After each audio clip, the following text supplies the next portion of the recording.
अशा एका ठिकाणी आलो ना की जिथं पोटभर मस्त छान जेवायला मला मिळणार आहे. आणि एक गोष्ट आहे की जिथं प्रेमानं या सगळ्या गोष्टी केल्या जातात आणि प्रेमानं त्या वाढल्या जातात. कारण जो माणूस माझ्यासमोर आज बसलेला आहे, जो व्यक्ती आज माझ्यासमोर बसलेला आहे, ज्याला अन्न वाढणं किंवा लोकांना भरभरून पेट भरून खायला घालणं खूप आवडतं.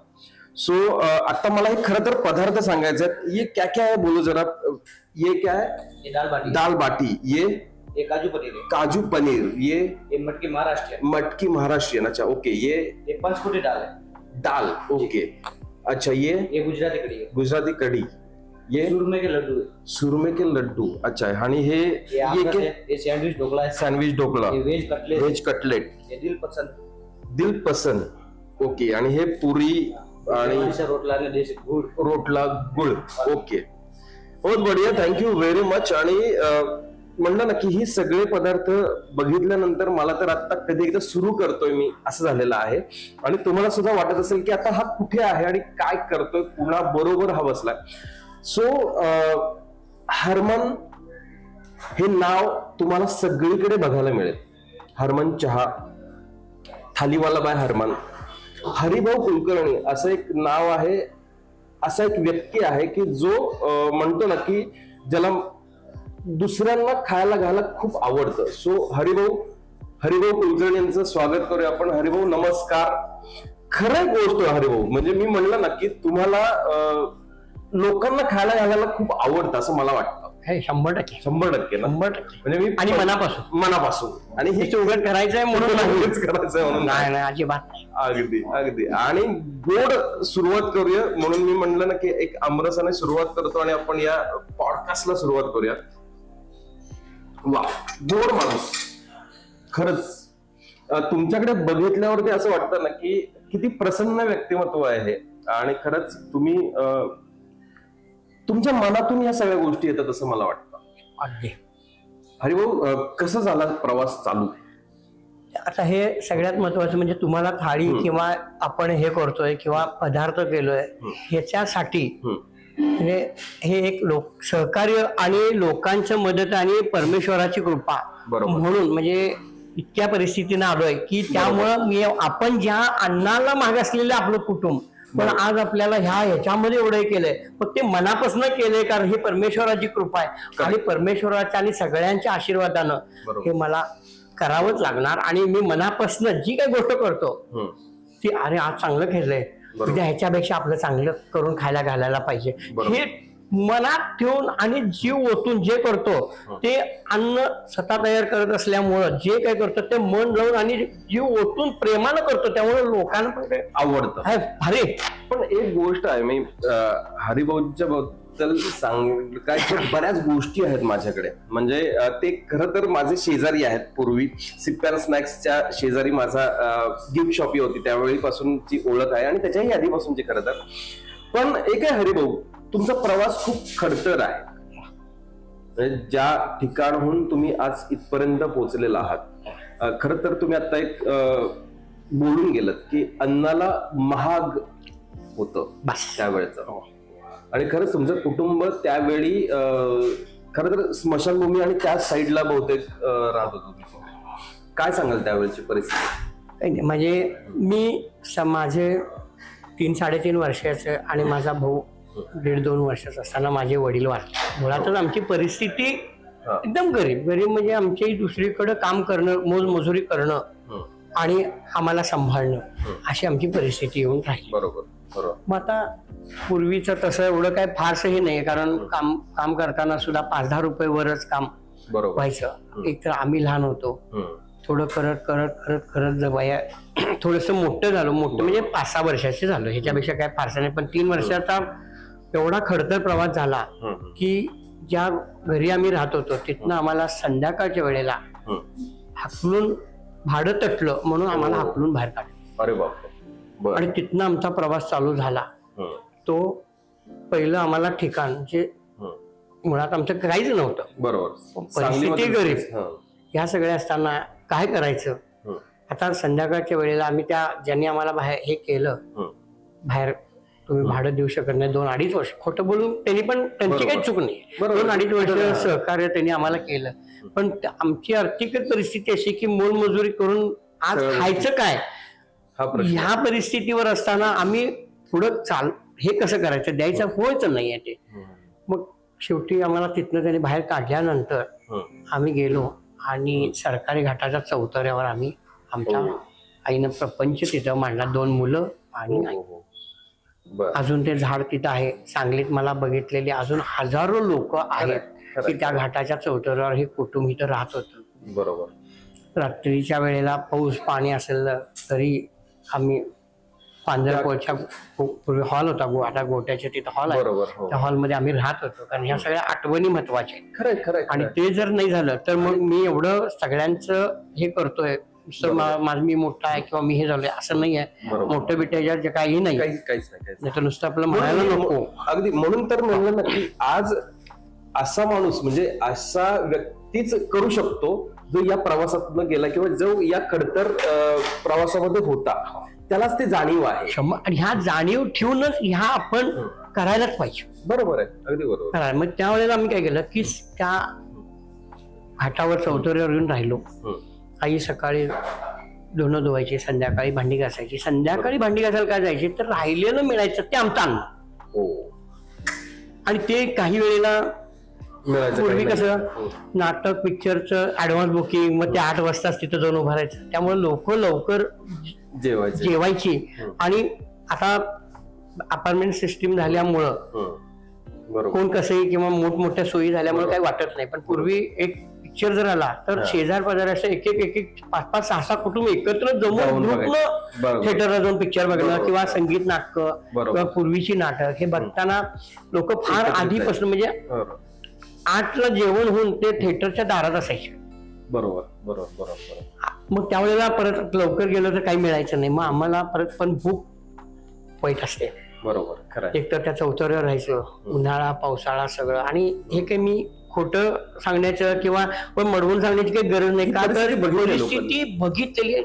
आणि अरे बापरे हाच तो माणूस असं आता म्हणतात. आणि माझ्याबद्दल त्या याच्यामध्ये एवढं हे आहे की लोकांना माहित आहे की हरी पण पहिले इथं दिवस काढलेला हाच तो हरी. मग आम्ही सगळ्यात महत्वाचं पुढे जाऊन सांगतो की अण्णाला ज्या वेळेला मिळायचं नाही त्यावेळेला इतके आमचे हे व्हायचं की काय भूक लागायची, काय व्हायचं. शेवटी काही देवानं आपल्याला कुठेतरी जन्माला घातले म्हणजे काहीतरी हे करून ठेवलेले आपली. अगदी बरोबर. कुठेतरी त्याचं पण लक्ष 100%.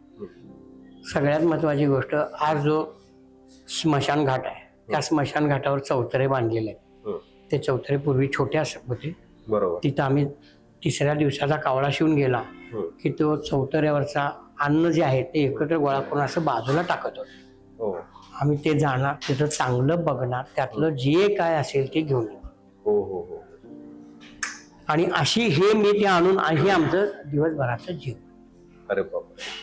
काही वेळेला आता ते कसं आदल्या दिवशी तयार केलेलं असतं, काही वेळेला त्यात वाद व्हायचा.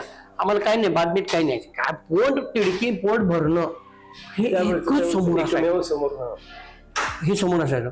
मग त्यातनं काही वाटलं तर आज पूर्वी गणपती मंदिरच्या पाठीमागचा माई घाट म्हणून प्रसिद्ध, आज त्याला स्वामी समर्थ नाव दिलंय.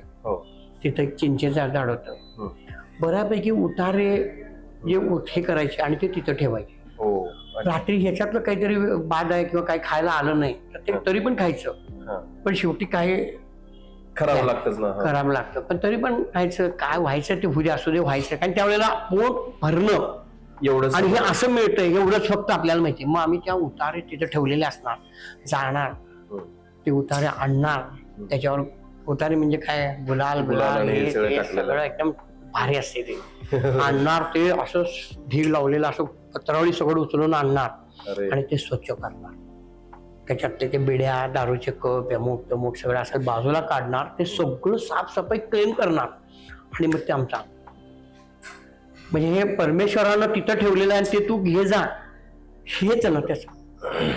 बरोबर. अशा परिस्थितीमध्ये 7 वर्ष आम्ही त्या घाटावर काढले. म्हणजे उगाच मी एक दिवस खाल्ले आणि रुबाबात सांगतोय काय नाही. भरपूर जण म्हणजे आता काही गोष्टी लोक जुनी त्याच्यामध्ये काहीतरी असा प्रसंग आला की मी पण काहीतरी मित्र किंवा काहीतरी असा प्रसंग आला किंवा कोणतरी माहितीतलं झालं तर कधी तर स्मशान ह्याच्यामध्ये जातो.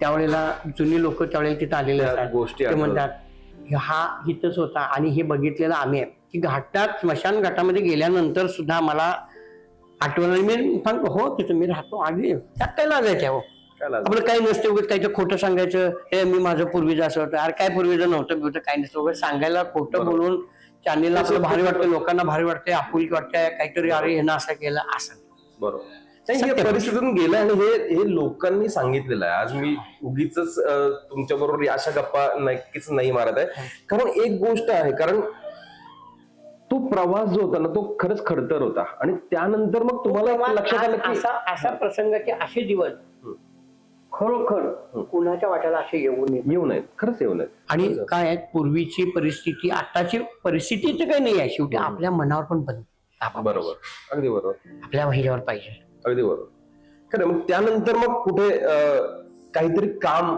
शोधायला लागलात तुम्ही? काय झालं मग हे किती दिवस 7 वर्ष आम्ही घाटावर थांबलेलो होतो.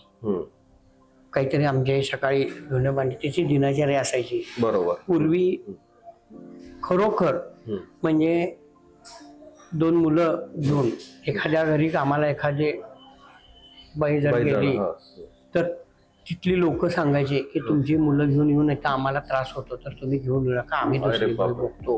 बर बर बर बर बर ही जुनी माणसं अजून आहेत आणि ते सांगतात बरोबर सत्य परिस्थिती बरोबर. तर म्हणून आई आम्हाला त्या घाटावर आम्ही तिथं खेळत बसायचं दिवसभर त्या घाटात आंघोळ करायची तिथं खेळायचं देवळात हे जायचं असं फिरत फिरत फिरत शेवटी काहीतरी असायचं आणि आमचं पण पोटाला हे झालेलं असतंय 12च्या वेळेला काही नाही सगळं दमून खेळून असते ते वय वाढतं असते त्यावेळेला आपण काय आई कुठं कामाला तिथं जायचं नुसतं आपण एडे चक्रा मारायचं इकडं तिकडं बघायचं कोण बोलत आहे का कोण बघतंय का. लोक बघायचे आम्हाला खिडकीतनं किंवा समोर असायचं पण दरवाजे झाकून घेतलेले असायचे ह्याला काय द्यायचं खायला वगैरे काय सत्य आणि काही चुकीचं नाही त्यांचं. बरोबर त्यावेळेची परिस्थिती तशी होती आणि तिथं आपल्याला हे शिकायला मग हे आपण असं किती दिवस येणार काय तर करूया मग थोडस असं करत कुठं काम मिळतंय का कुठं हे करतंय का. लहान वयाचं तर 7-8 वय झालेलं होतं काम तर कुठं करायचं. मग शेवटी राजवाडा चौकात चहाचे गाडे एसटी स्टँडवर त्यावेळेला गाडे चहाचे गाडीच असायचे. बरोबर बरोबर. शेवटी मी त्या चहाच्या गाड्यावर कामाला गेलो. चहाच्या गाड्यावर कामाला करायचं आणि योगानं सांगलीमध्ये केळकर कुटुंब चांगल्या पद्धतीचं होतं. शेवटी मी त्यांच्यात 15 वर्ष काम केलं.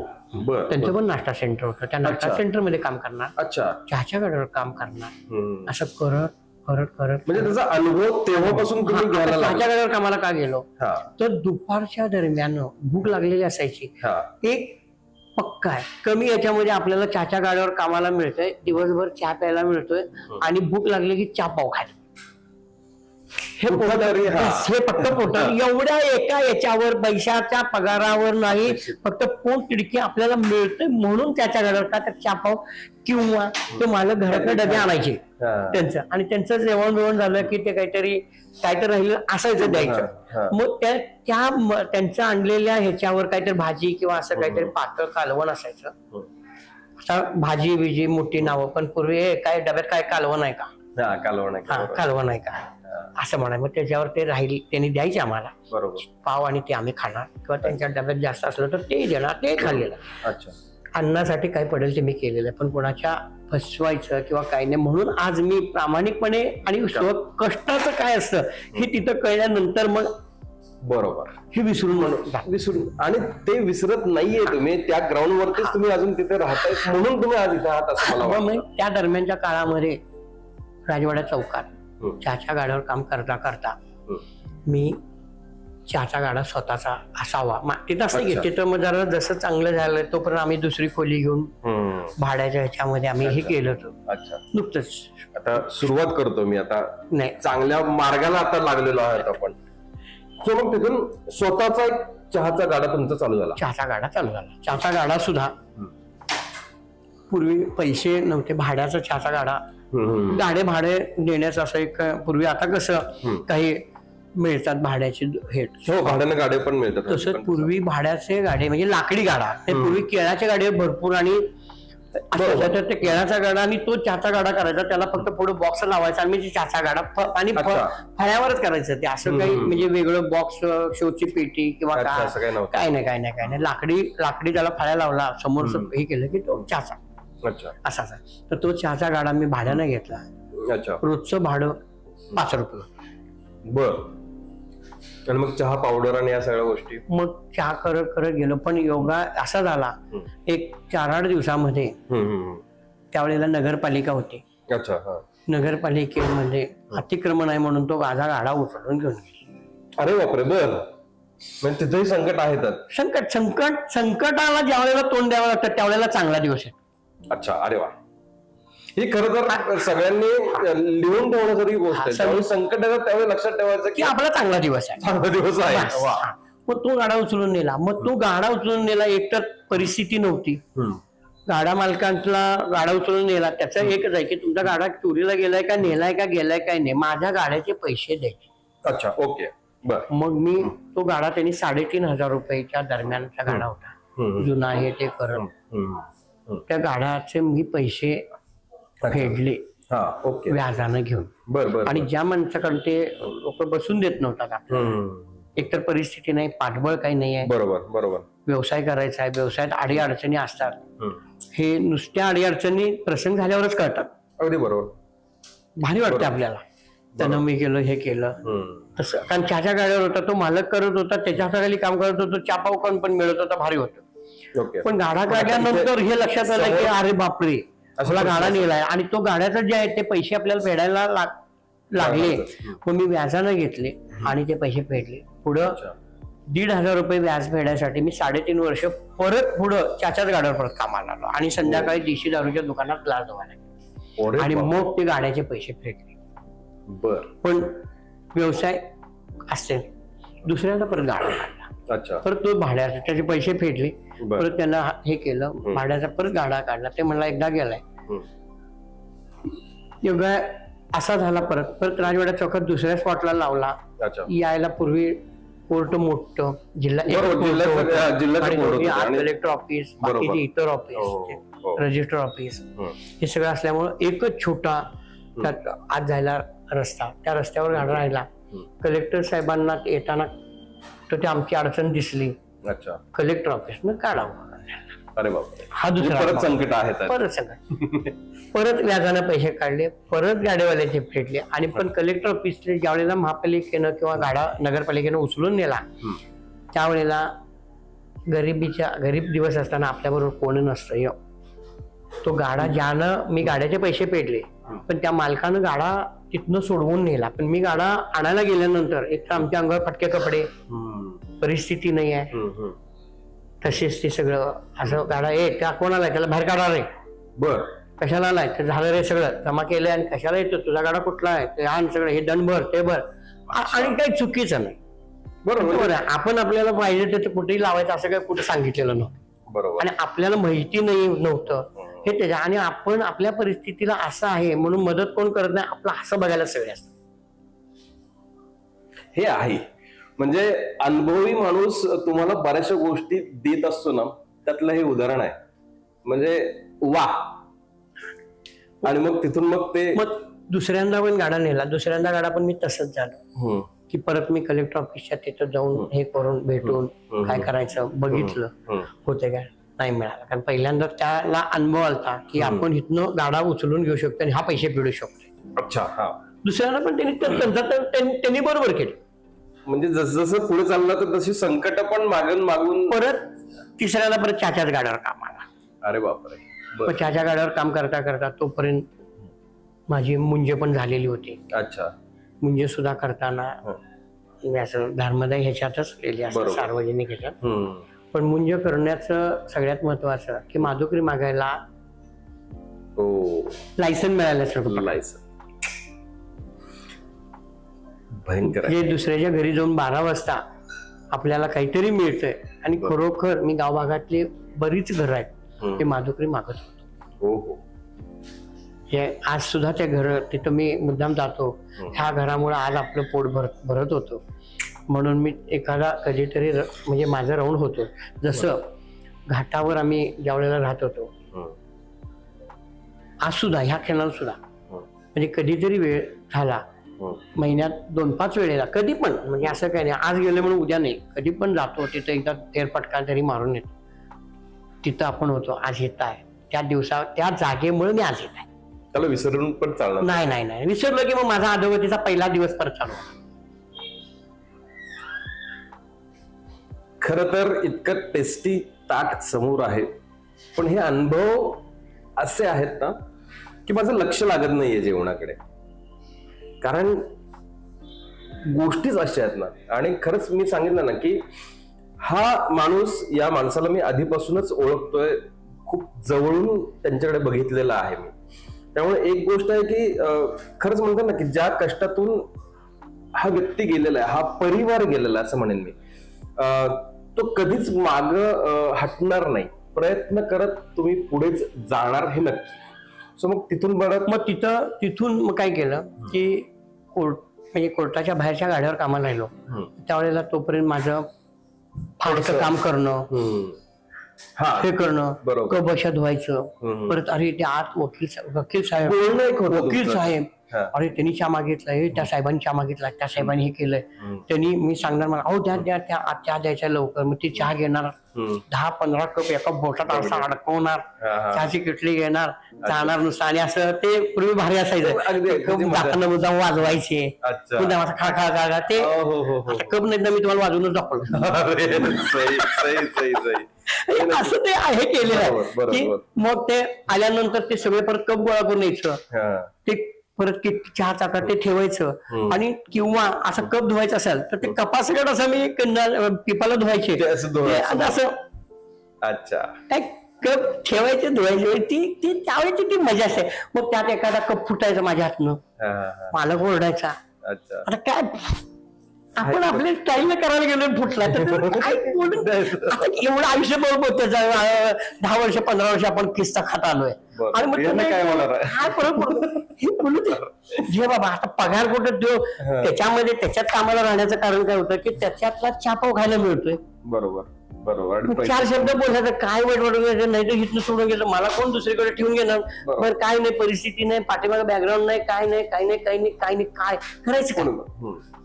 मग त्यानंतर हळूहळू मग कोर्टाचं कॅन्टीनचं ही माझी गडबड किंवा अरे एवढा तो धावपळ बघून अरे काय व्हायला योगा म्हणजे वेळ असं की ते कोर्टाचं कॅन्टीनच्या ह्याच्यामध्ये सुरुवात झाली.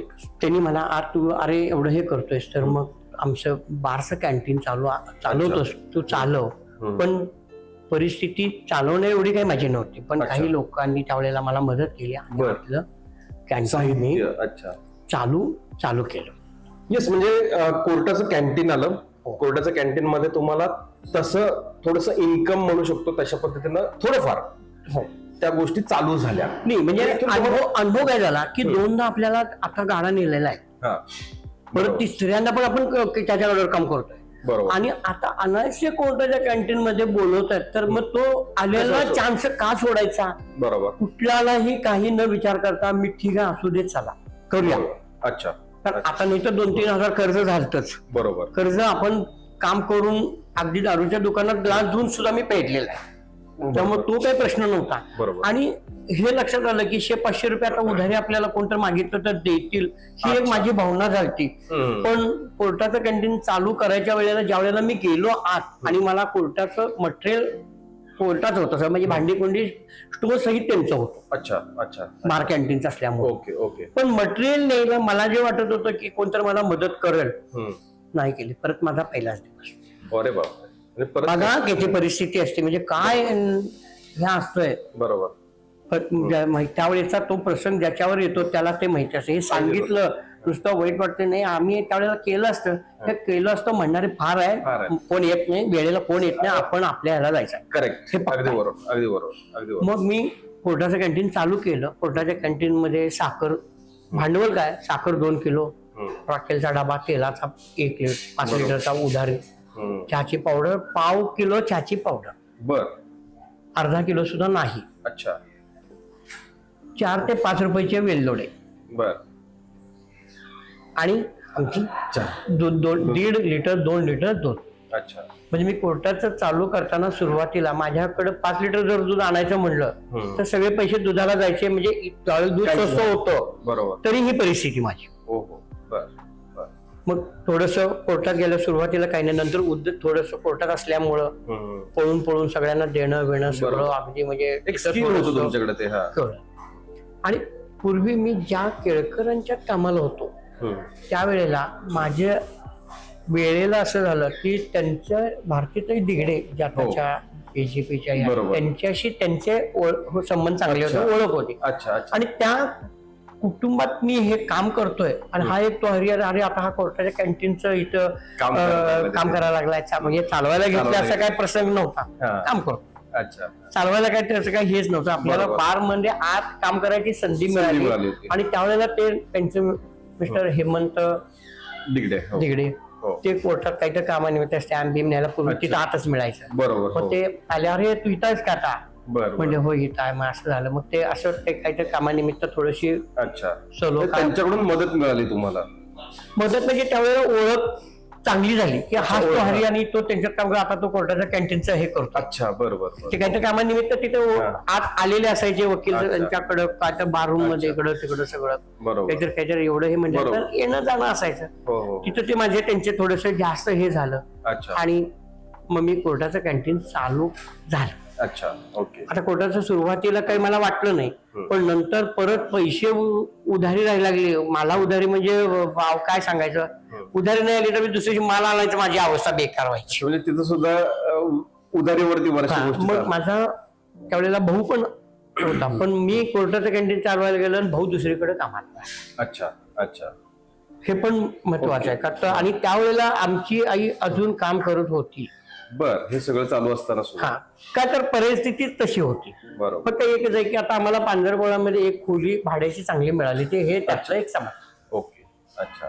पण मी कामाला ज्यांच्याकडे राहिलो होतो 15.5 वर्ष मी त्यांच्याकडेच होतो. त्यामुळे त्या खोलीशी किंवा काही नाही. पण आणि भाऊ आमचा दुसरीकडे मेडिकल दुकानात कामाला होता तिथं होता आणि दुसरीकडे अशीच आमची तिघांचं तिन्ही दिशेला असायचं. अच्छा. अच्छा. आणि एकतर अन्नाला भाग असलेलं. बरोबर. परत एकत्र येऊन करायचं काय हे सगळं अवघड असल्यामुळं आणि मग ते परत आणायचं योगायोगानं ते कोर्टाचं कॅन्टीन रुटीन कुठं तर येईल असं वाटतं. आता कुठंतरी एक गाडी रुळावरती आली असं. पण उधारी ज्या वेळेला झालं त्यावेळेला दुसऱ्या दिवशी सकाळी कॅन्टीन उघडायचा. नुसतं चहा बिस्किट हे ते असायचे. पण बिस्किट आम्ही विकत आणून द्यायचं आहे.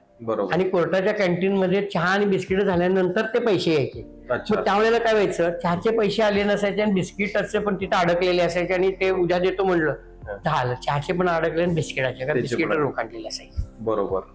असे ते पैसे आणि 50-100 असं काय फारसं नाही. पण 50-100 सुद्धा आमचे फार मोठी व्यापार.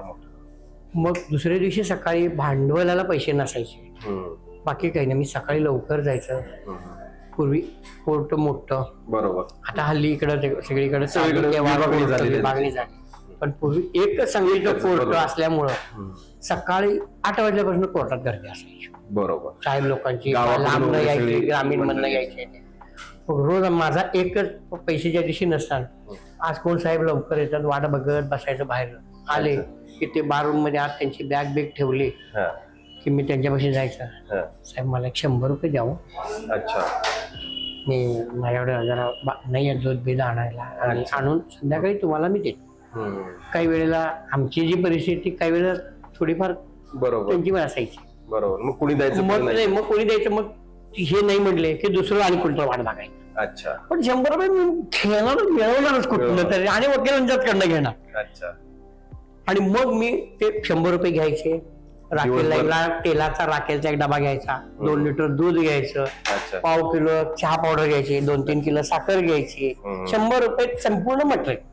राहिलेले 2-5 रुपये राहायचे त्याचे वेलदोडे घ्यायचे. आणि यायचं स्टोव मध्ये भरायचं. आपलं चहा चालू करायचा. दिवसभर आपलं हे करायचं. जाताना त्यांचे 100 रुपये द्यायचे. राहिलेले पैसे मी घ्यायचे. आणि मग आदल्या दिवशी जी उधार राहिलेली असते मग मी त्यांच्या मागे लागणार. साहेब द्या की पैसे मला हे आणायचं. मग ते 100 रुपये द्यायचे असायचे. बरोबर. ते संध्याकाळी द्यायला पाहिजे. बरोबर. असे सांगलीत आज जुन्या जे वकील जे लोक जे आहेत, मी आता ही मुलाखत तुम्ही ज्यावेळेला हे करणार काही वेळेला त्या बऱ्याच लोकांचे मी 100 रुपये घेतलेले आहेत. असे आज सांगलीमध्ये 5-50 वकील लोक आहेत. बरं, नक्कीच नक्कीच नक्कीच. आणि ते नक्कीच तुम्हाला कमेंट पण करणार की आम्ही पण त्यावेळी होतो म्हणजे. आणि 100 रुपये काही जणांचे मी 100 रुपये घेतले आणि त्या दिवशी धंदा झाला नाही किंवा उधार गोळा झाला नाही, पण संध्याकाळी देतो म्हटलं मन लागायचं नाही. हो, संध्याकाळी 5:30 वाजता मी ते तसंच करायचं, गुप्प ठेवायचं आणि निघून जायचं. अरे का तर ते 100 रुपये द्यायला लागले तर काय, मागितलं तर पैसेच नसायचे. बरं, ते रोज 4 दिवसात मागणं ठीक आहे, रोज सकाळी उठायचं आणि 100 रुपये मागायचं, ते कसे देतील. एक तर मला अण्णाला मी तिथं गेलोय, पोट भागायला लागले आणि परत बाहेर काढलं म्हणजे काय करायची ही भीती असायची, म्हणून मी निघून जाईल. म्हणजे इथून मग ती थोडं थोडं कुठेतरी आता एका रुटीनला लागला. मग त्या दरम्यानच्या काळामध्ये भारतीताई दिगडे आणि हेमंत दिगडे यांनी माझं ते सगळी तापत बघितलं. तसं कोर्टाचं कॅन्टीन माझ्याकडं बारसं 10 वर्ष होत. हो, बर. पण 10 वर्षामध्ये परत पुढं जसं हे झालं तसं चांगल्या पद्धतीने वाढवलं. मग माझ्या भावानं मेडिकलचं नोकरी सोडली, तोही कॅन्टीन मध्ये मी त्याला घेतलं. आम्ही दोघं मिळून कॅन्टीन करतो. अच्छा, ओके. त्यावेळेपासून दोघं कुठल्याही व्यवसाय करताना दोघांच्या विचारानं व्यवसाय होतो. बरं का, वा, ही सगळ्यात मोठी गोष्ट आहे. म्हणजे म्हणलं ना की परिवार हा सगळा जो एकत्रित आहे, एका पद्धतीनं चालतोय, तर त्याच्या मागचं कुठेतरी हे असतं की कष्ट बघितलेले असतात त्यावेळेस. आणि अडीअडचणीला किंवा परिस्थितीला काय दोघं समोर एका वेळेला गेलेलं आहे. बरोबर. त्यामुळे काय परिस्थितीत आपला भाऊ गडबड करायला लागला आणि काय पाळायला लागलाय हे त्यालाही माहिती होतं. अगदी बरोबर. त्यामुळे त्याला मदत केली आणि त्याला हे माहिती होतं, अरे आपण पण आता ह्याच्यामध्ये आपण एकमेकांनी करतच होतो, पण व्यवसाय वाढायला लागल्यानंतर हे केलं. मग त्या दरम्यानच्या काळामध्ये माझे बिरनाळे आयुर्वेदिक कॉलेज जे आहे, अप्पासाहेब बिरनाळे कॉलेज, त्याचं पेपरला टेंडर आलं. अच्छा. आणि वेळ माझी चांगली म्हणूया आपण. दरम्यानच्या काळामध्ये त्यावेळेला हेमंत दिगडे जे म्हणलं ना, ते नेमकं कोर्टात काहीतरी कामानिमित्त आले ते. आणि त्यावेळेला मला म्हणजे अरे तो तर इथं काम करतोय, चांगलं करतोय, ती आमची एक कॉलेजची मेस आहे, तू बघणार का, येतोस का. ओके. मग चांगलं मिळतंय म्हणजे कोण नाही म्हणणार. हो, अगदी बरोबर. बरं, अडीअडचणी आता ह्याच्यापेक्षा तर नक्की भोग आम्हाला अजून काही भोगायला लागणार नाही. आता अजून काय संकट येणार आहेच ना शेवटी. आपल्याला दुसरं काही नाही, आपल्याकडे बाकीचं काही नाही, निदान कष्टही भांडवल मोठं होतं आणि प्रामाणिक होतं. अगदी बरोबर. आणि हे सगळ्यांना माहिती आहे की माझे कष्ट काय आहेत आणि मी मुगच म्हणतोय म्हणून नाही. बरोबर, हे बघितलेलं लोकांना. मग मी ती मेस चालू केली, मला नेलं. मेस नेल्यानंतर ते डिपॉझिट अडचण आली. अच्छा. मग बिरनाळे बबन दादा चेअरमन, त्यांनी मला त्यावेळेला मात्र सगळ्याचा जे काही दिवस आहे दिगडेनी नेऊन तिथं समोर नेलं. पण ते मेस देताना जरा थोडस अरे ह्याचं काय नाही आहे, काय आहे, कसं ह्याला द्यायचं, पण त्यांनी विश्वास ठेवला माझ्या. आणि डिपॉझिटचं पेशंटच्या पैसे जे यायचं बिल यायचं त्याच्यातनं ते वळतं करून माझं पैसे डिपॉझिट म्हणून घेतलं. ते माझ्या आयुष्यातले साठलेले पहिले पैसे ते त्यांच्यामुळे साठले. अच्छा. डिपॉझिट नाही माझ्याकडं तेवढे पण 100 रुपये मागितल्यावर धंदा करायचा आणि मग 100 रुपये द्यायचे आणि डिपॉझिट वरला 2-4 हजार रुपये आमच्याकडे आले कुठले. हो, बरोबर. मग मेस चालू झाली आणि मग मला माझ्यावर त्यांनी दादानी विश्वास ठेवला आणि त्यांनी हेमंत तू सांगतोय म्हणून त्याला आपण एकदा मेस दिला म्हणून ती मेस मला दिली. अच्छा. मेस दिली. हो, भांडी कुंडी काय परत ते मेस चालवायचा म्हणजे परत तो प्रपंच आला की परत आम्हाला आमच्या ताटाला आम्हाला जेवायला ताट नाही आणि ताट मात्र दुसऱ्यांना वाढताना ताट पाहिजे. अगदी बरोबर, अगदी बरोबर. मग ते हेमंत दादानी मला काय केलं की तू आता हे तू सगळं काय त्याला माहित होतं, ठीक आहे, पण त्यांनी काय अरे तुला असं होतं मग तू काय बोलला नाहीस का काय असं त्या बिचाऱ्यानं मला काही म्हणलं नाही. मला त्यांनी ताबडतोब बाहेरनं 3 महिन्यासाठी ताटं वाट्या सगळे भाड्यानं घेऊन दिली. अच्छा. खरोखर म्हणजे खिशातले पैसे त्यांनी भरून. भारतीताई आणि दिगडे फॅमिलीचं खूप मोठं त्यावेळेपासून बघा. आणि त्यांनी मला बिरनाळे नेलं. बिरनाळ्यांच्या मध्ये मला हा दिवस आला आणि बिरनाळ्यांच्या तिथं थांबण्यासाठी किंवा मेस चालवण्यासाठी ह्यांनी मदत केली म्हणून आज मी मेस चालवली. बरोबर. हे सगळ्यात महत्वाचं आहे. बरोबर बरोबर बरोबर. खरंय खरंय. मग मेस चालवता चांगल्या पद्धतीचं ते झालं. तोपर्यंत बिरनाळे चेअरमन साहेबांनी आणि त्यावेळेस ते कोरे मॅडम आता त्यांनी ते मला स्कूलची मेस चालवायचं का त्यांनी त्यावेळेला ते टेंडर आलं. त्या टेंडर मध्ये 30-35 जणांनी टेंडर भरलेलं होतं. ओके. पण सॅम्पलच्या याच्यामध्ये ते तर सॅम्पल द्यायची फार 3-3 दिवस प्रत्येकाला दिलेले. माझा ज्यावेळेला नंबर आला त्यावेळेला मी जे मेसचं होतो तेच दिलं. Okay okay. त्यांच्यासाठी वेगळं काय तर करून द्यायचं किंवा काय असं काय नाही आहे. मग ते 2 अंकी 50च्या जवळपास त्यावेळेला मेसला मुलं होती. आणि मग ते मी मेस मला दादाने सगळे झाल्यानंतर त्यांनी त्यावेळेला सांगितलं की तुम्ही तुमच्या पद्धतीचं सॅम्पल करून बघा. पण हरी इथं काम करतोय, मेस चांगली आतापर्यंत अडीअडचणीतनं मेस करत त्या बिचारांना आता केलंय आणि चांगलं देतोय, सर्व्हिस चांगलं देतोय, स्वतः धडपड करून स्वतः जेवण करतो. बरोबर बरोबर, अगदी बरोबर. तेव्हा तुम्ही पण करतोय मी म्हणतोय म्हणून नाही, तुम्हाला त्याचं सॅम्पल जर योग्य वाटत असेल आपल्याला आहारामध्ये, मुलांच्या सात्विक आहार हा ते सगळ्या गोष्टी, तर आपण त्याला देऊया. मग ते नेमकं मी माझं स्वतःच होतं, एवढे टप्पे टोनपे खात आलो होतो, त्यामुळे चांगलं काम करताना मला काय वाटायचंच नाही. आणि चांगलं काम मनापासून करायचं, त्यामुळे चांगलं कामच व्हायचं. अगदी अगदी अगदी खरं. काही म्हणजे त्याच्यामध्ये कुठं आपलं उगाच काहीतरी करायचं माना करायचा आणि हे करायचं. आज ह्या क्षणापर्यंत मी कधी केलं नाही, करणार पण. अगदी बरोबर अगदी बरोबर. त्यामुळे ते मी पास झालो त्याच्यात आणि ती शाळेची मेस मला मिळाली. ओके. अच्छा. ज्या दिवशी मला शाळेची मेस मिळाली त्या दिवशीपासून मी जेवण स्वयंपाक करतोय त्या स्कूलचा. आज 4 अंकी संख्या झाली तरी स्वयंपाक मीच करतोय आणि मीच जेवण करतोय आणि मीच मुलांना वाटतोय. वा, याच्यातला आनंद काही वेगळा आहे नाही का? खरंय. आणि मग त्यानंतर मग आता मेस चालू झाल्या, शाळांचं चालू झालं हे आपण याच्यावर. बरोबर. दरम्यानच्या काळामध्ये कोर्टाचं कॅन्टीन आणि मेस ज्या वेळेला चालू झाली त्यावेळेला मला ही स्कूलची पण मेस मिळाली, स्कूलची पण मेस झाली, संख्या वाढायला लागली. म्हणून मी एक माल वाहतो बाजारात, हे कारण तिथे डायरेक्ट असल्यामुळं भाज्या जास्त लागायच्या, फ्रूट आणायचे सगळं आणि मटेरियल आणायला सारखं. सनी माझ्याकडे त्यावेळेला सनी गाडी होती, सनी घेऊन आणायचं कुठं, म्हणून मी एक सेकंड गाडी 12,000 रुपये का 13,000 रुपयाच्या दरम्यान एक टेम्पो घेतला. तुम्ही पूर्वी तो 3x3चा वाळूच्या ह्याच्यासाठी वापरायचा, बरोबर, तो टेम्पो घेतला मालमटेरियल आणि आणत होतो. म्हणजे रिक्षा ते मला वाटतं की रिक्षा सारखंच होतं ते. आता मोठ्या आता मोठ्या झाल्या, पण पूर्वी 3x3चा खावदा रिक्षा यायची बजाजची, तेवढी छोटी असायची आणि ती घेतली माझी बिजी आणायला. पण नंतर जसं व्याप वाढत गेले तसं ती रिक्षा पण कमी पडायला लागली, म्हणजे पुरायला. कारण संख्या 3 अंकामध्ये संख्या चालू झाली शाळेची आणि मटेरियल आणायचं आणि परत मेंटेनन्स करण्याच्या ऐवजी पण डोक्यात काहीतरी असते की नाही. बरोबर. त्यावेळेला ती रिक्षा मी विकायला काढली, दुसरी घेऊया म्हणून.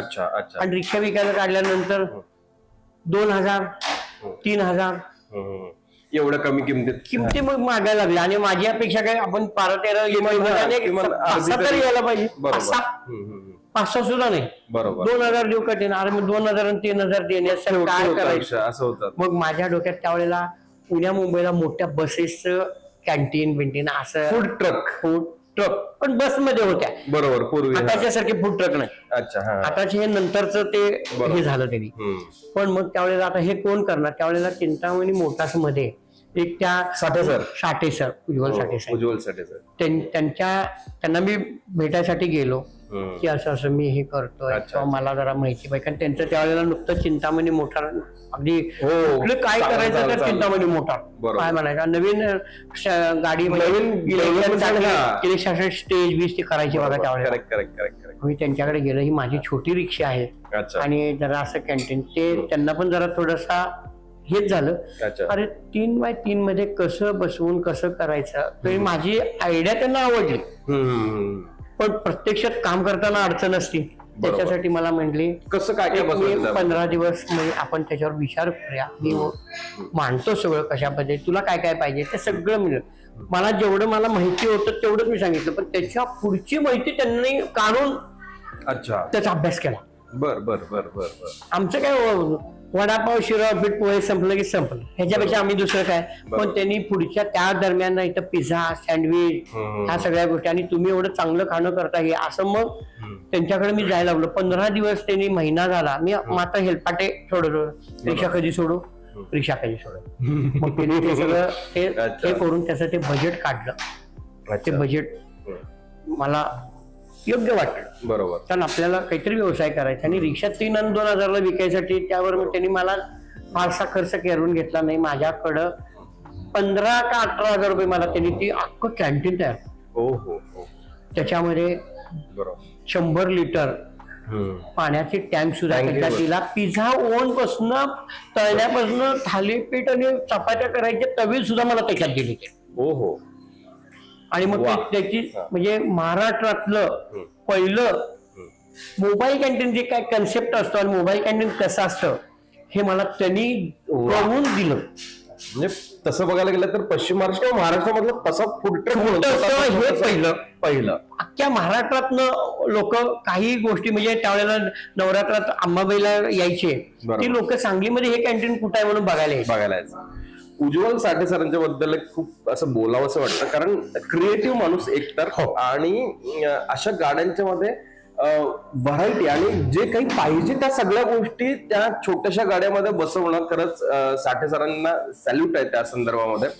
अगदी भरत जाधवची व्हॅनिटी व्हॅन सुद्धा सरांनी डिझाईन केली, आणि कमी आपलं जिथं थांबतं की बाबा नाही मला वडापाव येईन तिथनं पुढं त्यांचं येतात, आणि त्या पद्धतीने मला त्यांनी करून दिली. म्हणजे हे 96-97च्या वेळेला दिलेलं. बरोबर. त्यावेळी हा कन्सेप्ट येणं आणि अख्ख्या महाराष्ट्रातनं लोक येत होते. खरंय. त्यांना तर सुद्धा आज सुद्धा ते की हरिका, ते आम्ही हरिका खाना खजाना म्हणून काही लोक खजाना, करेक्ट, आणि त्यांनी नाव सुद्धा त्यांनी सुचवलं, ह्याला नाव परत द्यायचं काय, तर म्हणजे एवढं तुम्ही करताय तर मग हरिका खाना खजाना नाव देऊन टाका. हरिका खाना खजाना त्यांनी जे सांगितलं त्या पद्धतीने मी हरिका खाना खजाना नाव द्यायला हे ती व्यक्ती काढली. वाह, साठेकर खरंच ग्रेट आहे माणूस तो. आणि एक गोष्ट आहे, मी नंदन अपार्टमेंट मध्येच राहायचो त्यावेळी, त्यामुळे मला या सगळ्या गोष्टी माहिती आहेत. 100 कोटी रोडला आज आपण बरंच ट्रॅफिक बघतो, फूड ट्रक्स बघतो, बऱ्याच गोष्टी दिसतात, पण त्यावेळी फक्त एकच असा ट्रक असायचा, तो तुमचा असायचा. साधारण सांगतो ना मी, म्हणजे पराठा बँकेच्या फेडरल बँकेच्या संपूर्ण बँक होती, आताची फेडरल बँक झाली, फेडरल बँक नवलेंच्या तिथं होती ते. करेक्ट. तुमचा तो ट्रक असायचा आणि प्रचंड प्रमाणात गर्दी असायची. पण त्यावेळेला सुद्धा म्हणजे घरात माझी मिसेस आणि वहिनी तिथं समोरच, आम्ही पण शहरांमध्ये राहत होतो. बरोबर. फ्लॅट घेतलेला, सगळंच हे झालं, आणि सगळं घरातनं म्हणजे अगदी तयार करण्याचं सुद्धा थालीपीठ किंवा पराठा बिराठा आम्ही ठेवलेले. अच्छा. तर ते सगळं मला घरातनं त्यांनी करून द्यायचे. म्हणजे सगळी फॅमिली त्याच्यामध्ये राहिलेली. आम्ही ते सगळं झाल्यानंतर जे काही रोजची भांडी घासण्याचं सुद्धा काम या दोघी करत होत्या. वाह. खरं तर हे लोकांना हे वाटतंय अरे आज हे हॉटेल आहे, ते झालं, हे झालंय, पण त्याच्यासाठी घरातल्या लोकांची सुद्धा किती मदत असायला पाहिजे आहे. आणि ती मदत असेल, जर होत असेल तरच व्यवसायात करायचं, नाही तर त्यानं व्यवसाय केला म्हणून बघायचं मी असं एवढं हे मोठं केलंय, मी कोल्हापूरला जाऊन शिकवून आलो, मी मुंबईला जाऊन शिकवून आलो, मी अहमदाबादला गेलो, मी इकडे गेलो. काय शिकताय, कुठलं काय, नुसतं वगैरे अनुकरण करू नका सगळ्यांचं. बरोबर आहे का नाही? काय अनुकरण करून करायचंय. अगदी खरं, अगदी खरं. आणि काम केलं तर श्रेय द्यायचं. अगदी बरोबर. मी तिकडेंच केलं, बिरनाळे दादांच्यामुळे हा मला दिवस बघितला, हे मला कुठेही बरं ज्या घाटावर होतो आज सगळ्यात सुद्धा मी तिथं जातो बघ. आपण केलंय म्हणून आपण सांगायचं, दुसरे फालतूपणा सांगत बसून मग ते काय होतं, त्याच्यात लक्ष घालवतात आणि स्वतःच आलेलं काहीतरी हे करून जातात. हल्लीची तरुण पिढी काय बोलायचं नाही. पण त्याच्यानंतर तुमचा एक म्हणतो ना की हरिका खाना खजाना हा एक ट्रक म्हणू शकतो आपण, त्यावेळेचा फूड ट्रक ही कन्सेप्ट नवीन आणली. त्यानंतर बहुतेक मग सिप अँड स्नॅक्स. हा, मग काय झालं की एवढं चांगल्या पद्धतीनं हे सगळं घरातनं थालीपीठ हे ते सगळं पराठा बिराठा सगळं करून द्यायला चालू केलं. म्हणल्यानंतर मग थोडस आता आपण काहीतरी आता काहीतरी आपल्याला हे झालं, कारण मेस पण चालू होत्या, काहीतरी करतोय असं वाटलं, म्हणून मग तिथं गणपती मंदिर पाशी एक गाळा विकायला काढला. गाळा 80 स्क्वेअर फूटचाच गाळा होता. 80 स्क्वेअर फूटचे दोन गाळे होते. बरोबर. ते मी घेतले. करेक्ट. आणि त्यावेळीची एक गोष्ट सांगतो, त्याच्या शेजारीच भवानी चेंबर्स मध्ये माझी गिफ्ट शॉपी होती पूर्वीच्या काळी. हे साधारण हरिभाऊ 2000 साल किंवा 2009 2008 2009 साधारण तो एरिया होता, तो काळ होता. त्यावेळेची एक गोष्ट आहे हरिभाऊंच्या संदर्भात सांगायचं झालं तर हे माझे शेजारी, जसं मी मगाशी पण तुम्हाला म्हणलं होतं की त्यावेळी भवानी चेंबर्स मध्ये माझा एक गाळा होता जिथे मी गिफ्ट शॉपी चालू केली होती माझं कॉलेज झाल्यानंतर. आणि त्याच्या शेजारच्याच अपार्टमेंट मध्ये हरिभाऊंनी ते 2 गाळे घेतले होते आणि तिथं मग ते सिप अँड स्नॅक्स आणि बहुतेक अमूलची एजन्सी होती. तर ती अमूलची एजन्सी कशासाठी घेतली? सीपेस ना घेतलं, पण आपण इथं खाना खजानावर जे आपण थालीपीठ पराठा हे जे करत होतं तसं म्हणजे त्या दरम्यानच्या काळामध्ये आपण काय केलं की इथं काहीतरी आपण हे बघा हे सगळं करत असताना मी पण काही ठिकाणी फिरून आपल्या सांगलीमध्ये काय नाहीये तेच करायला पाहिजे. बरोबर, अगदी बरोबर.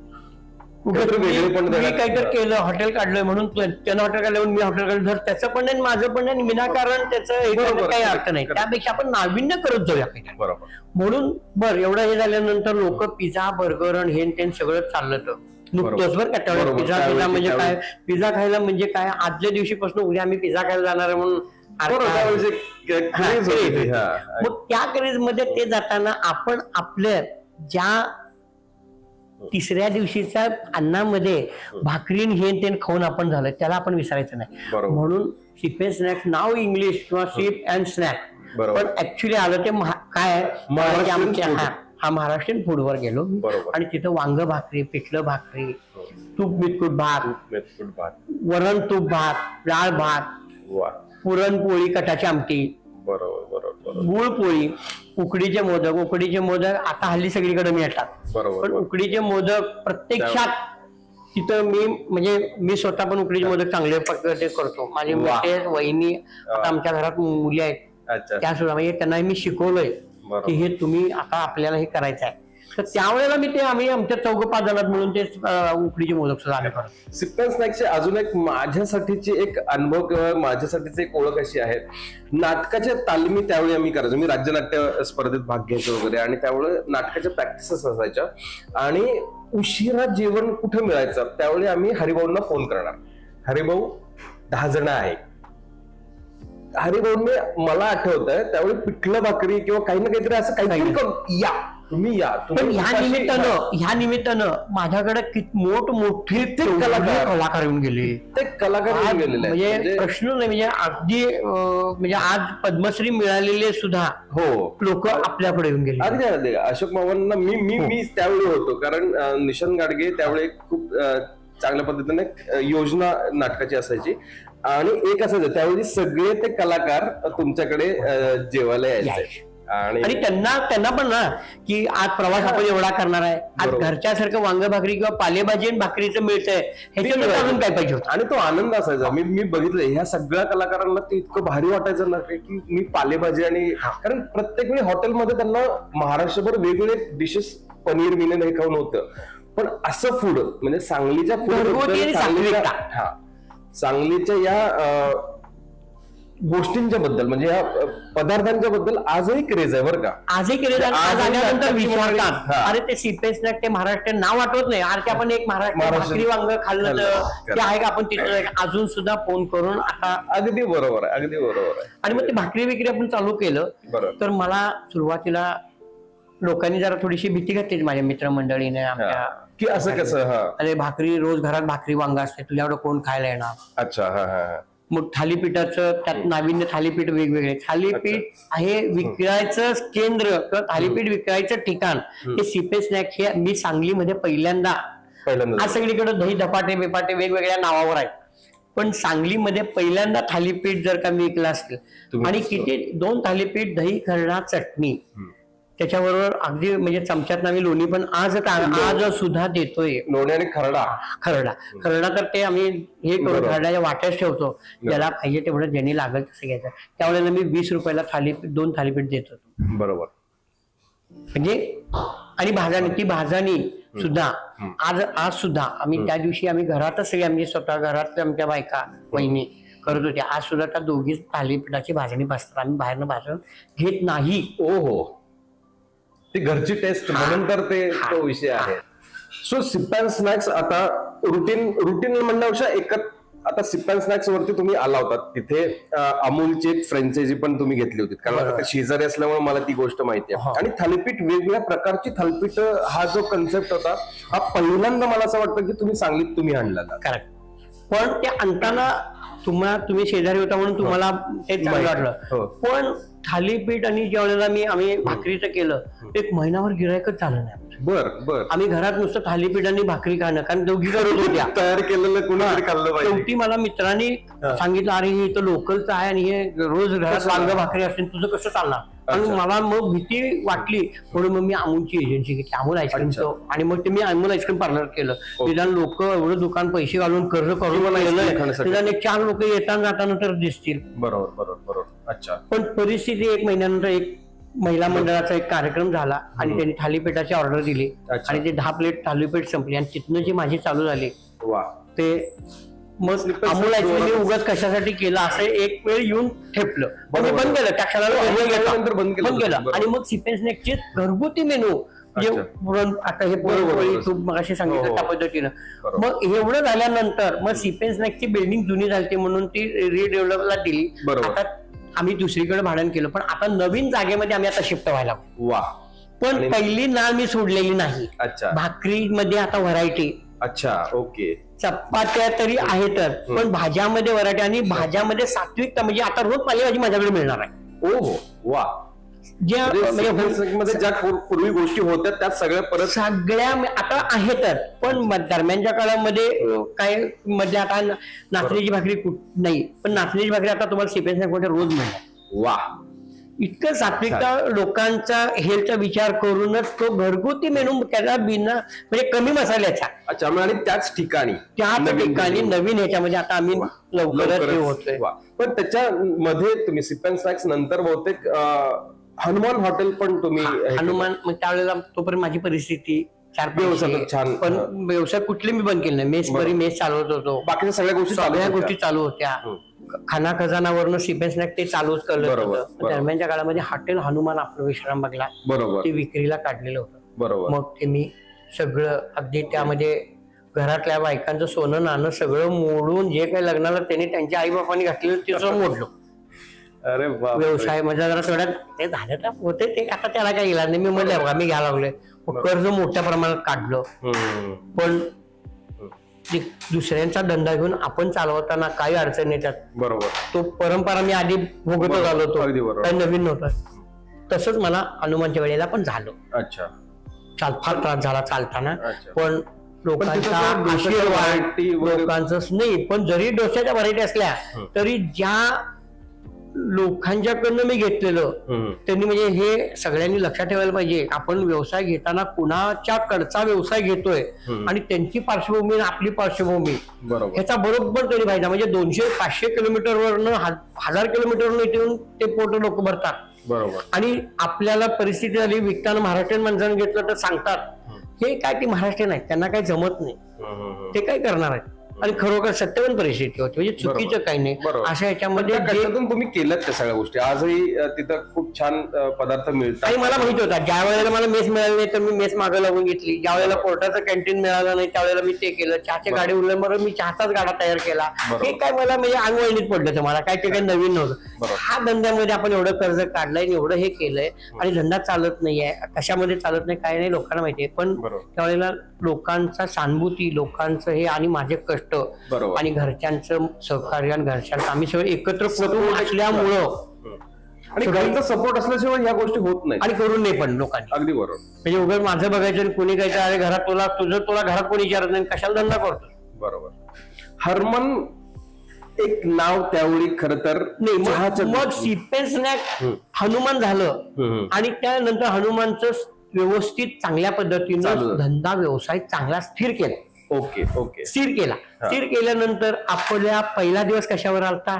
चहाने सुरुवात केली होती, हे मी विसरलो नाही. अगदी. मग त्यावेळेला नुकतं चहाचं पण आपले बरोबर त्यावेळेला चहा वातावरणच होतं सगळं. बरोबर. म्हणजे मोदीजी चहाचं हे ते सगळं त्यावेळेला माझ्या पण डोक्यात अरे आपण पण चहाही करायचं नाही म्हणून आपण पण चहा. मग मी चहाचा व्यवसाय कॉर्पोरेट लेवलवर कसा न्यायचा ह्याच्यासाठी भारतामध्ये जेवढे राज्यामध्ये चहा मिळतो टेस्टिंग रातोरात तिथं जाऊन राहून, म्हणजे काही ठिकाणी 4 वाजता उघडतोय तर रात्री 1 वाजता मी तिथं पोहोचून रात्री 1 वाजता जाताना तिथं राहिलेलो आहे, त्याच्या गाड्याच्या दारात झोपलोय. चहाची सकाळचा चौकशी, दुपारची चौकशी, तिथं बसून त्याचे मार्कावे सारकावे कसे आहेत, मग लोक काय म्हणतात, लोक हे कसे करतात, चौकशी, ह्या सगळ्या गोष्टी मी बघितल्या 4.5 महिने.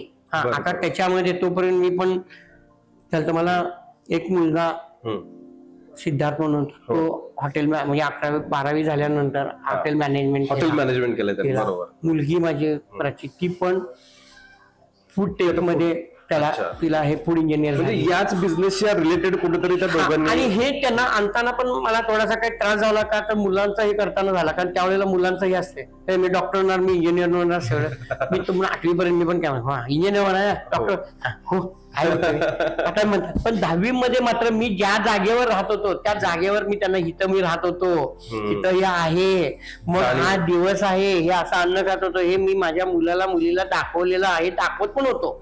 मुलाला जरा जास्त वेळेला जाऊन दाखवलं. बरोबर. कारण मुली काय भावनिक असतात हो, काय केलं असू दे तसं म्हणून, आणि परत त्यांच्या शिक्षणात कुठे पण ते हे करायचं. बरोबर. पण मुलाला मग 10वीला मग त्याला सांगितलं की तुला आपल्याला हॉटेल मॅनेजमेंट करायचं आहे, हाच बिझनेस बसवताना त्रास झालाय, पण हा बिझनेस तुला पुढे न्यायचा आहे. अगदी बरोबर. मग त्यामुळेच बहुतेक मग हरमन म्हणजे परत चहावरती आलात म्हणजे हरमनचं मग ते मग मी सगळं हे करून घेतलं. मग त्यावेळेला सगळ्यात हे करताना माझं नाव हरी, त्याच्यातलं मी हर केलं, आणि हनुमान, मग हनुमान मधलं मन, असं हरमनच्या रेमे तुम्ही जे म्हणणार ना ते हरमन नाव कशा पद्धतीने आलं केलं तर ते अशा पद्धतीने केलं. आणि आज भारतामध्ये 300+ आउटलेट हरमनचे आहेत. वा. त्यातला एक किस्सा माझ्याकडे आहे. इफ्फीला मी बऱ्याच वेळा गोव्याला जात असतो इंटरनॅशनल फिल्म फेस्टिवलला, आणि त्यावेळी कसं होतं बरेच 3-4 फिल्म बघायचे असतात, तर त्याच्यामध्ये कुठेतरी चहाचा ब्रेक आवश्यक असतो. आणि मी आयनॉक्सच्या बाहेर, गोव्यामध्ये आयनॉक्सच्या बाहेर आल्यानंतर फॉरेनर्स सुद्धा हरमन चहाचा आस्वाद घेत होते. हे मी प्रत्यक्ष बघितलेला माणूस आहे. आज पण आउटलेट आहे. अरे तेच ना, म्हणजे मला खूप असं बरं वाटलं. माहितीये, मी त्याला विचारलं तू कुठला होता, तो म्हणजे कोल्हापूरचा काहीतरी होता ना, कोल्हापूरची त्यांना हे घेतली होती, फ्रँचायझी घेतली होती, कोल्हापूरचा एक मुलगा होता त्या. पण त्याला सुद्धा इतकं बरं वाटलं की अरे म्हणलं हरिभाऊ माझे शेजारी असायचे आणि असं असं सगळ्या गोष्टी मी त्याला सांगितलं होतं, तो पण खुश झाला. म्हणजे खूप बरं वाटतं ना की गोव्यासारख्या राज्यामध्ये आपल्या सांगलीचा एक माणूस ज्यांना एक ब्रँड तयार केलाय हरमन चहा, आणि तो तिथं विक्री होतो आणि चांगली वाहवा होते बाहेरच्या लोकांच्याकडून सुद्धा. आता ते वाहवा होते म्हणजे आपण मसाला आपण म्हणजे माझी ह्याच्यातलं सगळं स्वतः करते बरं का. बर. पूर्ण हँडमेड मसाला आहे त्याचा. अच्छा. कारण जी मसाला करते ती स्वतः तिथं लॅब रिपोर्ट घेतल्याशिवाय ती मसाला खरेदी करते, आणि चांगल्या क्वालिटीमध्ये. बर. म्हणजे त्याच्यामध्ये हे महाग आहे का 5 रुपये ते स्वस्त आहे, मग स्वस्तच नाही, पण 5 रुपये महाग असू दे, पण त्याची क्वालिटी दर्जाने त्याचं लॅब रिपोर्ट घेतल्याशिवाय ती खरेदी करत नाही, का तर ती स्वतः मसाला ह्याच्यामध्ये ती सगळी करते. माझी मुलगी चांगल्या पद्धतीची आता फूड इंजिनियर झाल्यामुळं बरोबर तिला सुद्धा टार्गेट दिलंय, वर्षात 2 प्रोडक्ट काढायचे हरमनच्या, आणि ती करते. वा. तसं मुलगा हरमनचं सगळ्या भारतातल्या फ्रँचायझी वाढवणं मुलगी करते, कारण रोज म्हणजे हरमनचं कॉर्पोरेट ऑफिस केलं आपण सांगलीमध्ये, हनुमान जितवर आहे त्याच्यावर मी वर्क केलं. ते मुलगा आणि मुलगीच दोघं बघतात. त्यांच्या हाताखाली एक 5-7 मुलं आहेत, मुली आहेत. ते फोन करणं किंवा फ्रँचायझीच्या करणं, त्यांच्या अडीअडचण नुसतं. आता हे माझं झालं म्हणून मी थांबलो नाही. प्रत्येकाचं दुकानाचं आउटलेट मध्ये चांगला माल मिळणं आणि चांगली विक्री होणं, ह्याच्यासाठी जे काही सोशल मीडिया एजन्सी पर्पज जे काय करायला लागतात ह्याचं पूर्ण अभ्यास करून ते करतात. वा. म्हणजे हरमनचा घेतलेला माणूस आजपर्यंत फेल झालाय असं नाही, पण आता तेव्हा शेवटी फेल होत्या गोष्टी त्यांना राबायला पण पाहिजे. तुम्ही आपल्या घरात हरमन घातले, मी पैसे घातले आणि केले कुठलाही व्यवसाय कारण आता मी राबत पण आल्यावर मग हा माझा दिवस आहे. अगदी बरोबर. आणि राबण्यावरनं एकच गोष्ट, आता शेवटच्या भागाकडे आलेलो आहे खरं तर, पण तो एक किस्सा मला सांगायचा आहे. ज्यावेळी माझ्या गिफ्ट शॉपिंग मध्ये सुद्धा हरिभाऊ कुलकर्णी कुठे आहेत असं विचारलं जायचं, त्यावेळी मी त्यांना सांगायचो की सिप अँड स्नॅक्स मध्ये जा, जिथं सगळ्यात फास्ट काम करणारा माणूस, जो कपड्याकडे अजिबात लक्ष देत नाहीये, त्याचं फक्त समोर काम चालू आहे, गडबडीत जो आहे तो हरिभाऊ कुलकर्णी आणि तो मालक आहे सिप अँड स्नॅक्सचा, असं मी म्हणायचो. आणि तीच परिस्थिती आजही आहे. आजही तुम्हाला कुठल्या तरी हरमनच्या आउटलेटवरती बघावं, किंवा आता इथे थालीवाला बाय हरमन मध्ये आलोय इथे असेल किंवा हनुमान मध्ये असेल, तुम्ही कायम धावपळीत गडबडीत काही ना काहीतरी कामाच्या नादातच असता. आता त्याचं कारण म्हणजे घरातला कर्ता पुरुष मी आहे. हे हॉटेल गेलंय, हे पण ते कामगार, ते पण कुटुंबातले आहेत. बरोबर. सिप अँड स्नॅक्स कामगार कुटुंबातले. आपण हे कुटुंब हा प्रपंच आहे मोठा, आणि हा कर्ता पुरुष मी आहे. मी जर का शांत राहिलो, मी जर नाही धडपड केली तर ती धडपड करणार. वा, हे आजचा हा पॉडकास्ट ऐकून ना मला असं वाटतं की सांगली मिरज मधले म्हणण्यापेक्षा महाराष्ट्रातले बरेचसे उद्योजक तयार होणार आहेत. उद्योजकांसाठी एक रोडमॅप जो असतो ना, रोडमॅप, हा पॉडकास्ट ऐका, तुम्हाला रोडमॅप मिळेल. तुम्ही काय पुस्तकं खरेदी करून तुम्ही वाचत बसू नका, हे ऐका फक्त, आणि हा रोडमॅप तुम्हाला नक्की, तुम्हाला खरं सांगतो हरिभाऊ, मी म्हणजे कौतुक नाही करत आहे, पण एक गोष्ट आहे, तुमचा जो प्रवास मी बघतोय ना, त्या प्रवासामध्ये इतक्या खडतर गोष्टी घेऊन तुम्ही आज आलेला आहात. ते अनुभव पाठीशी आहेत, आणि त्या अनुभवातून वेगळ्या वेगळ्या गोष्टी तुम्ही नक्कीच समोर आणताय. हो, आणि समोर आणतोय म्हणजे आता बघा, चहामध्ये मी थांबलो नाही, लगेच थालीवाला बाय हरमन पूर्ण फ्युजन थाळी केलेली आहे. त्याच्यामध्ये वेगवेगळ्या राज्याच्या चवीचे पदार्थ मी एकत्र आणलेले. अगदी बरोबर. लोकांना नुसतं राजस्थानी थाळी आहे किंवा गुजराती थाळी आहे म्हणून अनुकरण करायचं का, तर करायचं आहे. त्याच्या वेळेला काही गोष्टीचं अनुकरण करावंच लागतं, आणि केल्याशिवाय आपल्याला कळत नाही की आपण अनुकरण करायचं काही वाईट नाही, करायला लागतं, अनुकरण करायलाच पाहिजे. बरोबर. म्हणून मी फ्युजन थाळी केली. त्याच्यामध्ये देताना जसं हरमनचं मी आउटलेट वाढवलंय, तसं थालीवाला बाय हरमनचे तुम्ही प्रत्येक राज्यामध्ये माझे आउटलेट बघणार, हे लक्षात ठेवा. वा. आणि तुम्ही याला जास्त वेळ लावून देत नाही मी, का तर माझ्यामुळे माझी टीम आहे, टीमवर्क, ह्याच्यामध्ये टीमवर्क फार मोठा आहे बरं का. आणि घरातल्या लोकांचं एकत्र कुटुंब, म्हणजे माझ्या सुनबाई सुद्धा याच्यामध्ये चांगल्या पद्धतीचं मॅनेजमेंट करतात. आणि प्रत्येकाला, घरातल्या लोकांना, जे आमचे काय आउटलेट किंवा जे काय आमचे व्यवसाय, प्रत्येक ठिकाणी त्यांनी रोज जाणं पाहिजेच. बरोबर. जर नाही गेले तर त्याला मग आपल्याला अर्थ नाही. आपल्याला प्रगती करायची आहे, आणि प्रगती करताना ह्या गोष्टी, आणि मग सगळ्या गोष्टी. बरोबर. म्हणजे थालीवाला बाय हरमन, आता जिथं मी बसलोय, खरं तर इतका मोठा, इतका चांगला प्रवास मी बघतोय, आणि या प्रवासात इतके सगळे छान पदार्थ आहेत. पण म्हणतात ना की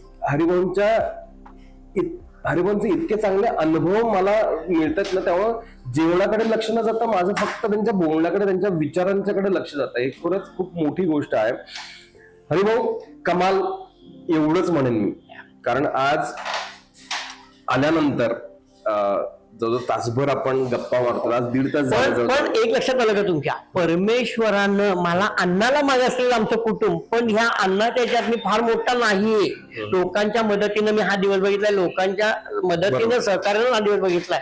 ते मला विसरून चालणार नाही. जे काय मला कोणी मदत केली ते, पण अन्नाला मागे असलेलं कुटुंब आज अन्नाच्या याच्यामध्येच, आज आमचं काहीतरी 4 तोंडात नाव येतात की हरिभाऊ कुलकर्णी यांनी Thaliwala by Harman, Hanuman, sip and snacks, आणि हरमनच्या वाला तर आता काय भारताच्या कानाकोपऱ्यामध्ये चाललेला आहे. माझा अगदी बरोबर. ग्रेट वर्क, म्हणजे म्हणतो की थालीवाला हरमनचं सुद्धा, हनुमानचं सुद्धा, सिप अँड स्नॅक्स जसं मी नवीन करणारं सांगितलं, तसं हनुमान मध्ये सुद्धा नवीन नवीन रोज व्हरायटी करतोय. आणि हरमन, थालीवाला बाय हरमन मध्ये पूर्ण 1 वर्षाच्या सणासुदीच्या पर्यंत जे काही मेनू असतात ते कॅलेंडर मी आज तयार करतो. म्हणजे वर्षभराचं कॅलेंडर मी हे मेनू त्या दिवशी करणार. म्हणजे संकष्टी असेल तर त्या दिवशी उकडीचे मोदक असणार. आता उद्या येणारा राखी पौर्णिमेचा नारळी त्या पद्धतीचं नारळी, आषाढी एखादं श्रावण महिन्यात रोज श्रावणाच्या वेगळ्या पद्धतीच माझ्याकडे कन्सेप्ट असणार. गणपतीमध्ये गणपतीच्या पद्धतीचा कन्सेप्ट, हे कॅलेंडर तयार झालेलं आहे. आयडिया कुठून आणता हरिभाऊ? हे प्रॅक्टिकल आहे, अगदी पुस्तकातून होत नाही. बरोबर, प्रॅक्टिकल करायचा. मी म्हणलं ना, मी मगाशी जसं म्हणलं ना की हा रोडमॅप असणार आहे उद्योजकांसाठी, की फक्त हे तुम्ही पॉडकास्ट बघा आणि नक्की तुम्ही उद्याच्या उद्या बिझनेसला लागा. कारण इतके चांगले अनुभव हरिभाऊ तुम्ही दिलेले आहेत, आणि तुम्ही त्या कष्टातून आजपर्यंत इथपर्यंत आलेला आहात, आणि तो मूळ जे आहे ते तुम्ही विसरलेलं नाही. हे सुद्धा त्यातला एक मोठा भाग आहे असं मला वाटतंय. 100%. कारण जो त्या गोष्टी विसरतो ना, त्याचा परत पहिला श्री गणेशा. हे लोकांनी विचारायचं, अनुकरण करायचं. आणि उगाच मी केलं मी काय करत नाहीये. लोक सगळे आपल्याकडनं करून घेतात, आपण नुसतं निमित्त आहे आणि परमेश्वराची कृपा आणि आशीर्वाद करून घेतो. अगदी बरोबर, अगदी खरं. वाह, बेस्ट हरिभाऊ, खरंच खूप बरं वाटलं. आणि अशीच प्रगती तुमची होणारच आहे, यात मी सांगण्यासारखं काहीच नाहीये. कारण तुमची दोन्ही मुलं, बहिणी असतील, तुमचा परिवार असेल, भाऊ असतील, ही सगळे कुटुंब, म्हणजे तो अगदी सुनांच्या पर्यंत तुम्ही गोष्टी बोललेल्या. तर ही सगळा परिवार जो आहे हा नक्कीच तुमचे हे सगळे प्रोडक्ट, तुमच्या ह्या सगळ्या ब्रँचेस म्हणून आपण, की सिप अँड स्नॅक्स असेल, हनुमान असेल, थालीवाला बाय हरमन असेल किंवा हरमन चहा असेल, या नक्कीच भारतभर नाही तर मला तर असं वाटतंय की देशोविदेशात सुद्धा या सगळ्या गोष्टी व्हाव्यात. अमेरिकेत सुद्धा मला एखाद्या वेळी असं वाटावं की हरमन चहा असा दिसेल समोर. ते नव्हे, जगाच्या कानाकोपऱ्यामध्ये जिथं जिथं माणसं आहेत तिथं तिथं हरमन चहा मी करायचा ध्येय मी ठेवूनच आहे. वा. आणि अमेरिका हे नंतर जिथं जिथं माणूस पोहोचतोय तिथं माझा हरमन चहा असायला. वा. आणि नक्कीच होणार ते, कारण तुम्ही म्हणलात ना की इतक्या कष्टाच्या माध्यमातून तुम्ही या सगळ्या गोष्टी व्हिज्युअली बघता, या सगळ्या गोष्टी. आणि हे विजन खरंच खूप प्रेरणादायी आहे आमच्यासारख्या समोर. आणि थँक्यू व्हेरी मच. खूप छान वाटलं तुमच्याबरोबर गप्पा मारून. आणि नक्कीच पॉडकास्ट बघणाऱ्या सगळ्या मंडळींना सांगतो की हा प्रवास असाच होत नाही. त्यामागचे कष्ट असतात, त्यामागचा तो परिवाराचा संघर्ष असतो. आणि एक गोष्ट तुम्ही जर बघितली असेल तर परिवाराच्या संदर्भात कायम हरिभाऊ आम्ही एक आहोत आणि आम्ही या सगळ्या गोष्टी एकत्र करतोय, हे वाक्य नक्की ऐकलेलं असणार आहे. कारण ही खूप महत्वाची गोष्ट आहे. आजकाल परिवार डिवाइड होत आहेत आणि बऱ्याचशा गोष्टी करतात. एका परिवाराचे बिझनेस 2 ठिकाणी होतात, पण यांचा असं एक कुटुंब आहे की जे कुटुंब एकत्रित पद्धतीने एक मोठा ब्रँड करतात. नक्कीच. आणि असाच ब्रँड भारतभर जगाच्या पाठीवर जिथे जिथे माणसं असतील तिथे तिथे हरमन चहा आणि हरमन चहाच्या या काही फ्रँचायझी आहेत वेगळ्या वेगळ्या, त्या नक्की होत, हीच ईश्वरचरणी प्रार्थना करतो. आणि आता गप्पा मारायला नकोत, आपण आता मनसोक्त या थालीवाला बाय हरमन वरती मी ताव मारणार आहे. मगाचपासून मी या सगळ्या गोष्टी बघतोय, पण आता मी थांबणार नाही. तुम्ही सुद्धा हा पॉडकास्ट बघत बघत मस्त जीवा. आणि ज्यावेळी तुम्हाला वाटेल ना काहीतरी वेगळं खायचंय, काहीतरी वेगळ्या गोष्टी ट्राय करायच्या, तर नक्की Thaliwala by Harman, sip and snacks जे नवीनच आता सुरू होणार आहे, त्यानंतर हनुमान असेल, अशा ठिकाणी जा जिथं हरिभाऊ तुम्हाला कुठे ना कुठे तरी नक्की दिसणार, नक्की भेटणार. त्यांच्याशी गप्पा मारा. नक्की तुम्हाला काय वाटलं आणि आतापर्यंत या प्रवासामध्ये तुम्ही पण कुठेतरी हरिभाऊंच्या आजूबाजूला जर असाल तर नक्की कमेंट करून सांगा की त्यावेळेचा तुमचा काय अनुभव होता. त्या नक्की आमच्यापर्यंत पोहोचतील गोष्टी आणि हरिभाऊंना आणि मला दोघांनाही खूप बरं वाटेल. So thank you very much Haribhau. आता बोलणं नाही, आता फक्त मनसोक्त आणि म्हणून ठेवायचं म्हणजे याच्यासाठी आपण एवढं हे करतोय किंवा पोटासाठी, आणि ते मात्र मजा घ्यायला पाहिजे. आणि तुम्ही ती प्रेमानं देता ह्यात खूप मोठी गोष्ट करायला पाहिजे. नाही करायला पाहिजे, त्याशिवाय काही नाही हो. खरं. Yes, thank you very much. मनसोक्त ताव तर मारणारच आहे, पण मुक्काम पोस्ट सांगलीमध्ये म्हणतात ना की ताजा कलम असा एक असतो की ज्यामध्ये मी हरिभाऊंना विनंती करेल की तुम्ही काय सांगाल. एक ताजा कलम आपण पत्राच्या शेवटी आपण लिहित असतो की काही ना काहीतरी चांगली गोष्ट असते किंवा एखादी गोष्ट एखाद्याचे आभार मानायचे असतात किंवा एखाद्याला धन्यवाद द्यायचे असेल, तर तुम्ही काय सांगाल आमच्या प्रेक्षकांना. मी एवढं सांगेन की हा लोकांच्या सगळ्यांच्या समस्त सांगलीकरांच्या आणि सगळ्यांच्या परिवारांना हा मला दिवस बघायला मिळाला आहे. त्यांच्या कृपेनं, त्यांच्या आशीर्वादानं, त्यांच्या मदतीनं, सहकार्यानं माझ्या वेगवेगळे hotel Hanuman, sip and snack, Thaliwala by Harman, Harman Chahawala आणि बिरनाळे कुटुंबांच्यामुळं हा दिवस हा जो झालेला आहे तो त्यांच्यामुळं, सगळ्यांच्यामुळं झाला आहे. तर तसं तुम्ही जे काही मी आता केलेलं आहे, तुम्ही माझ्या प्रत्येक ह्याच्यामध्ये थालीवाला बाय हरमनमध्ये तुम्ही या, मनसोक्त मनापासून जेवण हे करा, जेवा. आणि त्याच्यामध्ये काय आज तुमच्यामुळे तर हे नक्की झाले की नाही, मग तुम्ही यायलाच पाहिजे, नक्की यायला पाहिजे. या आणि काही जरी असेल सूचना हे करा किंवा माझ्याकडनं तुम्हाला व्यवसाय, मी काय फार मोठा नाही पण व्यवसायामध्ये माझ्याकडनं काही तुम्हाला एखाद्या काय गोष्टीचे हेल्प लागणार असेल ते सुद्धा मी करतो. तुम्ही असं काही समजू नका की हा मोठा झालाय मला कळेल का, काही नाही करणार. तुमच्यामुळे मी दिवस बघितलं, माझं कर्तव्य आहे की मी तुम्हाला मदत करतो. वाह. आणि ह्यालाच म्हणतात डाऊन टू अर्थ. आणि नक्कीच हा माणूसच असा आहे, ही व्यक्तीच अशी आहे की नक्की ती प्रत्येकाच्या मदतीला नक्की येते. मुक्काम पोस्ट सांगलीला लाईक करा, शेअर करा, सबस्क्राईब करा, जास्तीत जास्त लोकांच्या पर्यंत हा पॉडकास्ट पोहोचवा, जेणेकरून जसं मी मगाचपासून म्हणत आलोय की हा कुठेतरी एक रोडमॅप तुमच्यासाठी होऊन जाईल. So thank you very much. नक्कीच ह्या पॉडकास्टवरती कमेंट करा, तुम्हाला काही ज्या गोष्टी वाटतील त्या नक्की लिहा, आमच्यापर्यंत त्या नक्की पोहोचतील. Thank you very much. नक्कीच पुढच्या भागामध्ये असाच एक अवलय्या घेऊन येतोय. थँक्यू.